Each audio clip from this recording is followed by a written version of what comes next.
It's an everyday thing, it's an everyday thing, it's an everyday thing when you let your nuts hang. You know, I've been monitoring this story for several days. We knew that Donald Trump wanted Leticia James to be criminally charged. A source called me and said, it's happening.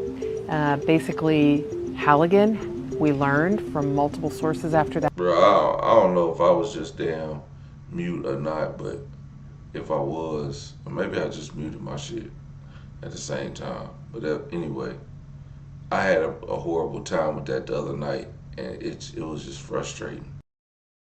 That had presented evidence in the grand jury to criminally charge New York Attorney General Leticia James. And minutes later, after I went on air and broke that exclusive for MSNBC, I got another series of calls, and they basically said the grand jury has voted to indict her. This all went down quickly. I have been monitoring this for a while. We've been trying to figure out how was Lindsay Halligan, the U.S. Attorney in the Eastern District of Virginia, going to pursue these charges that Donald Trump wanted her to bring against Leticia James. So we've been talking to sources nonstop about this. At one point, someone told me Halligan is going to try to indict Tish James in Norfolk. Another person said it's going to be next week in Newport News. And then today, what we learned from our sources was a lot more solid. It's happening in Alexandria right now, and the grand jury is going to come out with its decision by 4 o'clock. It's no secret that Donald Trump has trumpeted that he believes a group of people he considers his enemies deserve to go to prison. He's referred to them as guilty as hell. He's referred to them as people that need to be prosecuted. He's claimed that America is embarrassed because the Department of Justice that he believes he runs has not criminally charged and prosecuted a long list of people. That includes former FBI Director Jim Comey, New York Attorney General Leticia James, Democratic Senator Adam Schiff, Democratic funder George Soros, even former President Barack Obama. MSNBC is going to be tracking this like a hawk, trust me. But what happens next is that Tish James appears in a federal courthouse in Norfolk before a federal judge, where she'll get to be arraigned, hear the charges against her, and Lindsay Halligan, the acting U.S. attorney, will be there as well. What's really interesting about this is we'll get to see who's representing the government, the Department of Justice. Will it once again be only Lindsay Halligan? Because most of the people involved in this case, career prosecutors who are trained to prosecute, concluded, in her office anyway, that there was not probable cause to bring this prosecution. New York Attorney General Leticia James has been indicted by Donald Trump's Department of Justice on one count of bank fraud and one count of false statements to a financial institution. Now, this is one of those situations where basically everyone in the political world, anyone who's watching the news develop, saw this coming. And the reason is that the President of the United States explicitly, in writing, directed the Attorney General to indict his political opponents on obviously trumped-up charges. 19 days ago, Donald Trump posted this message on social media, quote, "Pam, I have reviewed over 30 statements and posts saying that essentially same old story as last time, all talk, no action. Nothing is being done. What about Comey, Adam Shifty Schiff, Leticia? They're all guilty as hell, but nothing is being done," adding, quote, "We can't delay any longer. It's killing our reputation and credibility. They impeached me twice and indicted me 5 times over nothing. Justice must be served now, President DJT." At the time, given how brazen that was, there was speculation that it must have been meant as a private directive to his AG to go after his enemies using the full tools of the Department of Justice. Well, now we know it was. According to the Wall Street Journal, quote, "Trump meant to send a private message to Attorney General Pam Bondi urging her to prosecute former FBI Director James Comey and his other favored targets, according to U.S. officials familiar with the matter." Trump believed he had sent Bondi the message directly, addressing it to Pam, and was surprised to learn it was public, the official said. Public or private, the message was received. Trump's U.S. attorney in the Eastern District of Virginia, that man there, a guy named Eric Siebert, was pushed out. Trump publicly called for him to leave because he did not believe there was sufficient evidence to charge Leticia James or James Comey. We've got reporting that there were even memos written to that effect by line attorneys. And then Siebert was promptly replaced by Trump's former personal attorney, Lindsay Halligan, who had zero previous experience as a prosecutor, never even tried a case. Now, it is not even clear if Halligan was legally appointed to the job she now putatively occupies in the first place, but she did get to work anyway and immediately indicted Comey, who was arraigned yesterday. And now today, Tish James. A sitting president doing this out in the open would have, I believe, ended the career of any president not named Trump. It's the biggest justice scandal we've seen in our lifetime. He is directly ordering the pretextual prosecutions of political critics, of people he doesn't like, in a ham-fisted, retaliatory, lawless fashion that violates the laws of the country, the letter of the Constitution, and the spirit of liberty. Putting your political opponents in jail because they are your opponents, not because of what they did, is the heart of tyranny. It is an obviously impeachable offense. New York. Well, I mean, we've seen this over the last few weeks with James Comey, Jimmy Kimmel, Jimmy Fallon. It was another. It wasn't Colbert, but it was this. Oh shit. The other guy. They got him off the air too. Now Leticia James. Everybody can get it. You know, I ain't mad at Trump for keeping that same energy. I ain't mad at him. We knew it. We knew it was happening. We knew it. We knew exactly what was going to happen. We knew Trump was coming when he did this tour. This is the equivalent of Kobe Bryant playing his last year in the NBA. He coming back for everybody. Trump about to score 81 on somebody. He trying to score 81 on somebody. Okay, let's be honest, man. This is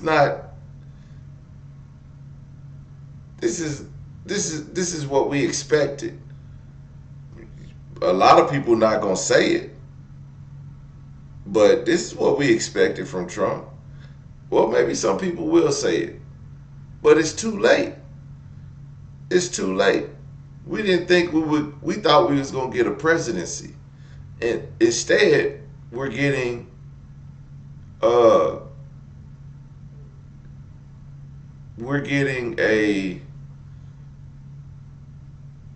I don't know what to call it. It's kind of like somebody undo. It's just the undoing of everything that has been done. Mind you, he said verbatim, "I'm going to undo every Democratic policy placed in the last 4 years." He said that. I'm going to undo everything they've done. Everything. I'm taking it away. I don't want it. It doesn't need to happen. That's what he said. So, in a sense, it's like, yo, even though the Biden presidency wasn't like the best, or even like, it wasn't even like average. It wasn't even average. But to undo things that were done for American people, that American people benefited from, is crazy. But I do understand that a lot of things that were done were being taken advantage of by what we are now saying as illegal immigrants. But also, when you have immigration problems in Denver, Colorado, Portland, Chicago, where ICE agents have to come there, you know why they're there? Because those illegal immigrants came in through Texas. What did Texas do? they bust everybody to those Democratic cities. They bust illegals to those cities. Then, now Texas is sending their National Guards to those same cities. Does that make any sense? It was a plan. It was like, well, so we can have a reason to invade this city with the National Guard. That was the plan. That was a hell of a plan. That's something that was thought out long term. It was like, this is a long term game. Let's bust the illegals to these Democratic cities. Then let's push a campaign of the illegal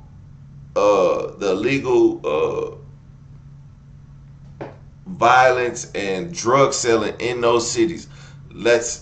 These cities are burning down. These cities, the gun control, all that. And then let's send in the National Guard to combat these cities. Let's show that we can clean these cities up. Because they could have cleaned it up in Texas. But instead, they sent them over to Chicago, to Memphis, to Portland, to Oakland. They sent them to the Democratic cities so they could then turn around and invade those cities. That's a hell of a plan. That's like, Pinky and the Brain. What are we going to do now, Brain? We're trying to take over America. Genius. Shit sucks, though.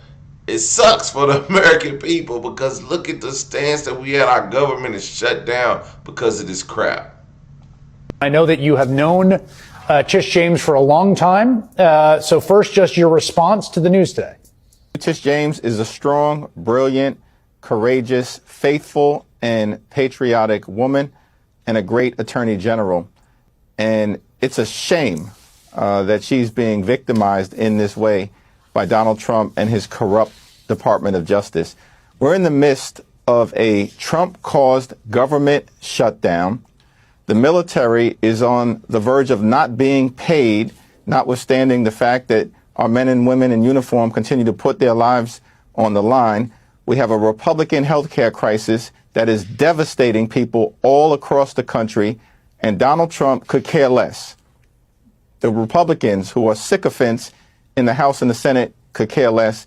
Instead, they're focused on bringing baseless charges and weaponizing the Department of Justice against perceived political adversaries.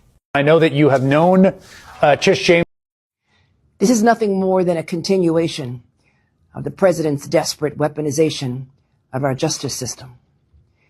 He is forcing federal law enforcement agencies to do his bidding, all because I did my job as the New York State Attorney General.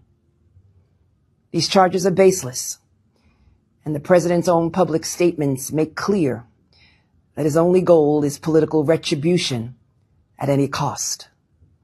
The president's actions are a grave violation of our constitutional order and have drawn sharp criticism from members of both parties.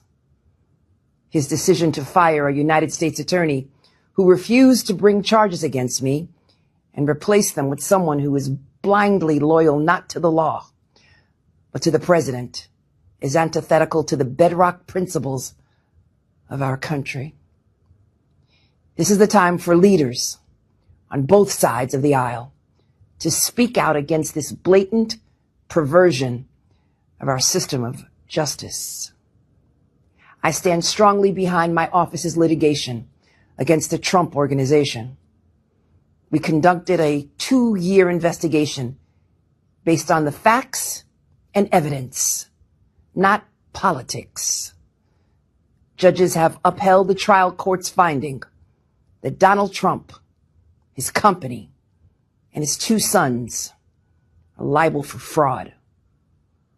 I'm a proud woman of faith, and I know that faith and fear cannot share the same space. And so today, I'm not fearful. I'm fearless. And as my faith teaches me, No weapon formed against me shall prosper.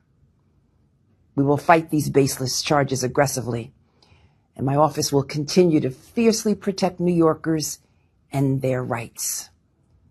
And I will continue to do my job.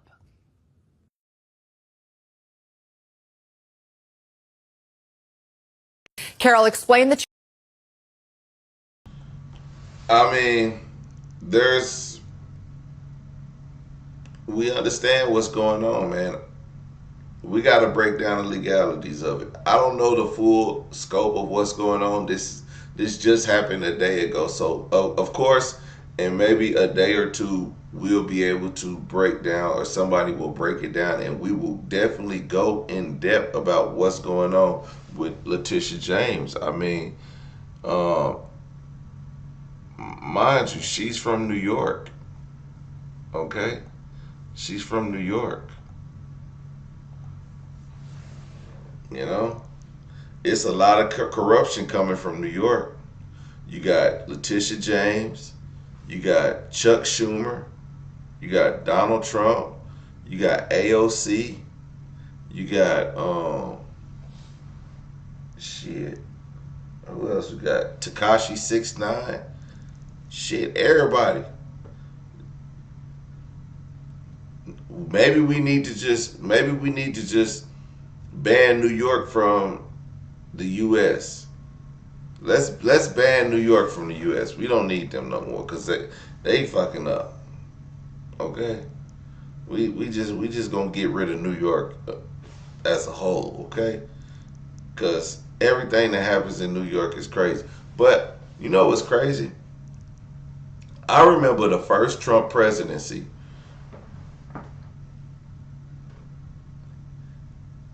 Donald Trump spent approximately 3 of the 4 years either in Trump Towers in New York City, which New Yorkers hated, or in Mar-a-Lago. Hardly ever did he ever spend any time at the White House doing his job. He spent more time on the golf course than he did in the White House. He spent more, I mean, I've been to New York. I've been to New York. You know what? You want me to tell you my New York story? I got pictures all around New York. Girl, I've been all around the world. I've been all around the world. And I'm the least likeliest person that you would ever think to have been all around the world, and I'm not in the military. Okay?